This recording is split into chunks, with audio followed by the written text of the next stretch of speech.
ଧାନ ମଣ୍ଡିରୁ ନ ଉଠିବା ଡେରି ହବା ଦ୍ୱାରା ଚୋରା ବେପାରୀ ସବୁ ଗାଁ ଗହଳିରେ ଶୁଣନ୍ତୁ ଚୋରା ବେପାରୀ ଯୋଉ টিভিএস XLR ଧରି ଗାଁ ଗହଳି ଯାକ ବୁଲୁଛନ୍ତି, ଅଟୋ ଧରିକି ବୁଲୁଛନ୍ତି ଏବଂ କେମିତି ଯେତେ ଦିନ ଡେରି ହବ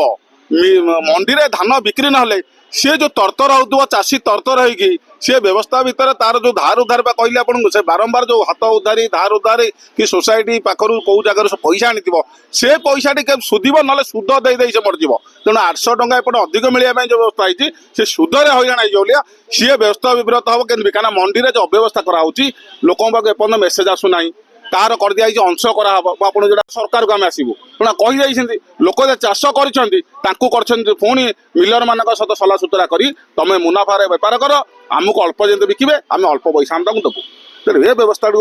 ସଠିକ ଢଙ୍ଗରେ ଚାଷୀଙ୍କ ପ୍ରତି ପୁଣି ସେମାନେ ଯତ୍ନବାନ ହୁଅନ୍ତୁ ଏବଂ ଚାଷୀଙ୍କର ଯୋଉ ଧାନ ବିକ୍ରି ପାଇଁ ବ୍ୟବସ୍ଥା କରନ୍ତୁ, ଚାଷୀମାନେ କେମିତି ତାଙ୍କର ପ୍ରାପ୍ୟ ପାଇବେ ସେ ବ୍ୟବସ୍ଥା ଭିତରେ ସରକାର ଯେମିତି ମାନେ ଗୋଟେ ଦୃଷ୍ଟି ଦେବାର ଆବଶ୍ୟକତା ଅଛି।